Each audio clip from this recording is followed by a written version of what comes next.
So you've worked as a technical advisor on a number of big television and film projects over the years. JAG, NCIS, Southland, which was an amazing show, Boomtown, and then some films like Street Kings, which Street Kings is so good and so overlooked by a lot of people. Right. And then Deja Vu, and Deja Vu was with Denzel Washington, yeah. And that's where you got to know Tony Scott. Right. At. How did you get into that world of a technical advisor? It wasn't planned, but the chief medical examiner I worked for, we were concerned about misinformation because the misinformation that's put out by media and TV shows and stuff like that comes back to haunt us. Because, my dad died yesterday. Why don't we have a cause of death yet? Why don't we have a death certificate? Right. And, I used to tell people that, I said, we do everything they do on TV, but we can't do it in 46 minutes and commercials. Right. So we need a little bit more time to that. So that was our interest was, can we try to correct some misinformation? Can we try to share what we do, where we do it? And that's kind of started it when set directors, set designers, and other people would contact us and say, I just need to figure out what an autopsy room looks like so I can, because I've got to build one for this program or whatever. Right. So that's what started it all. It started to be very, very low key and fun. I mean, it was fun telling these people that, because they all had these misconceptions about what the coroner medical examiner does, and we were able to correct a lot of that. It's interesting you say it's messed with your job, because it's also, there's a lot of prosecutors who will make the same complaint about these courtroom shows, because they have juries now that expect the big smoking gun evidence, and it's like rarely do we have a case that's that obvious. So when they called me and they said they'd like me to do some technical advising work on this new series, and this was in 2003, they hadn't even shot a roll of film yet. And they wanted me to work with their medical examiner, which was played by David McCollum. He was, Ducky, Dr. Mallard. We made arrangements to have David McCollum come to the office. And it was kind of a thrill to me because I was a kid from Man from U.N.C.L.E. And he was the bee's knees as far as that show goes. I don't know if you remember Man from U.N.C.L.E. Great show. Two secret agents that worked for Uncle. Anyway, I introduced him, and he was just as nice as could be, just so curious. He was just incredibly curious, and that's, I think, if you interviewed anyone from that show, they would tell you the same thing. He was constantly reading books. He was constantly asking questions. He was, and when he tired of us, he would go and he'd meet with, military medical examiners and talk shop and that kind of stuff. So. It was a great experience, and then I got to go up to the studio while they were filming some of his stuff, and it was a lot of fun to do that and watch how the sausage is made. Right. So the stars, Emil Hirsch, Martin Sheen, I talked to him on the phone, David McCollum, Brian Dietzen, who's his second in command, Milo Ventimiglia, James Whitmore Jr. I loved his dad. He was in Them, 1954, one of my favorite sci-fis. CCH Pounder, he was on for NCIS New Orleans. Chris Maloney, Mariska Hargitay, Tony Scott, Brad Pitt, Tom Sizemore. I worked with Dick Wolf's writing staff. Oh, amazing. Whatever. I mean, he's like a god. I mean, some of the stuff that he produces is just incredible film. So I didn't turn down many opportunities if people had something. And then because our office is 24 hours a day, 7 days a week, people would just call the office and say, hey, I'm cast in this movie and I don't know what a coroner does. And so I had members of my staff doing tours and talking to people. Because basically, if you're a Brad Pitt, the script only gives you so much information. Right. This is when he was filming Seven. Oh, fantastic. That's when he came to wow. us. So he was just a nice guy, very quiet. He signed my secretary's coffee cup. Nice. She was thrilled. So it's just been a lot of fun. I mean, I don't try to get a a big head. My interest was just, are they trying it as truthfully as possible, trying to tell the story? Right. And as Don Belisario told me, this is a TV show, not a documentary. Right.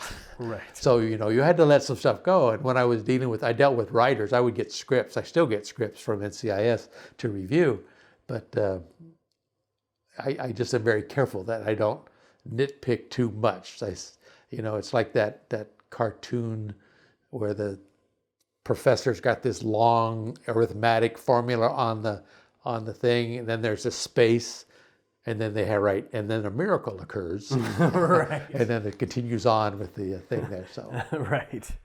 Another really shocking death during your tenure was the suicide jumping off the Vincent Thomas Bridge in San Pedro was the famous director Tony Scott. It was shocking the way he chose to go, pulling over on the middle of the bridge and climbing over the security fence and jumping off it. For people who don't know, it's a very tall bridge. it is. I filmed under it before because it's such a picturesque, interesting area there in San Pedro with all the industrial stuff, and it's scary to drive over it. And then the thing that struck me about his death was that there was misinformation that came out initially, and it was that he had cancer, and that he jumped. That may have been one of the reasons he jumped, because he'd received a terminal cancer diagnosis. But then your office found no, he didn't have cancer. Right. So what was the deal with Tony Scott's death then? They said that he'd left notes behind for various friends and family, but they never disclosed what they said. Right. What did you guys determine? You just don't know why he did it? I don't know. I'd have to see the report to see if it's even addressed. Right. Because the circumstances of his death are such that unless he left a note on the dashboard of the car or whatever, we would never see it. Right. And and his cause of death was blunt force trauma from hitting the water and drowning. And so that would okay. So then the question becomes, how is it motive? Undetermined? Is it suicide? Is it accident? What's going to be? And so that remains to be seen if I ever got a chance to look at the autopsy report. Right. But how did you feel, just on a personal level, then, having worked with him? Oh, I was sad. Because he was such a talented man, and Deja Vu was no slouch cast. It wasn't a reboot of Saved by the Bell or anything like that. It was legitimate stuff, and Denzel is electric. Yeah, it's a great movie. Yeah, and doesn't like people watching him when he's working. Really? That's a Denzel thing. Because I'm like a geek when I'm on a set or whatever, watching what's going on. And so I'm like enthralled watching them to, do their character and all the little whatever.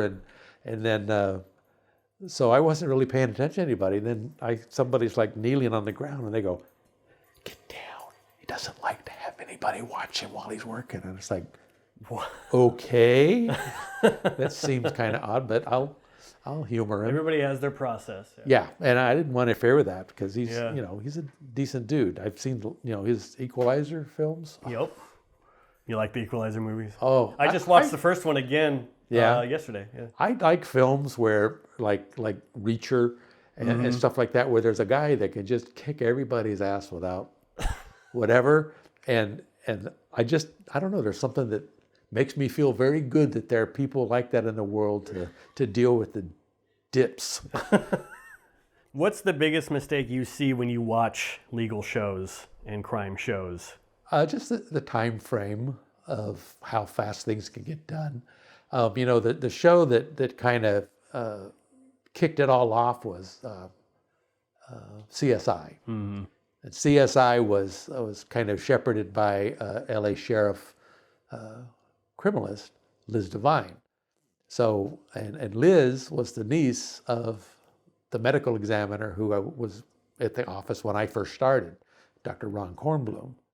So she did the whole thing, but then I remember there's one episode that I watched, and I wasn't a big fan of it just because I had issues with some of it. But the people were walking in the backyard alongside a pool, and they see this red liquid that's running across the concrete and dripping down into the pool. And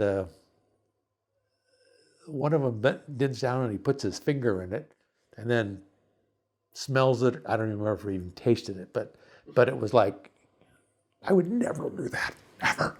Yeah, if you touch anything, you better have gloves on, and Right. you never sniff anything ever. Right, exactly, because you don't know what it is. But anyway, it was hummingbird nectar that had leaked out, and Lucky for him. yeah, lucky for him. But that's the kind of stuff that irritates me, because we just don't do things like that. Yeah, I think CSI was probably one of the worst at the authenticity. I mean, you've got technicians running around with guns shooting bad guys. Like, that's just off the... Yeah. Did you ever chase a bad guy and shoot at him? Not as a coroner, no. Okay, good. And to qualify that further, I never shot at anyone either, but I did carry a gun several times. Oh, that's why? I started, my first law enforcement gig was as a school police, lavatory lawman. Oh, okay. For Alhambra City Schools and Mountain View School District. Oh, okay. And then I went into the military, and I carried a gun most of the time. I was like law enforcement. I taught weapons.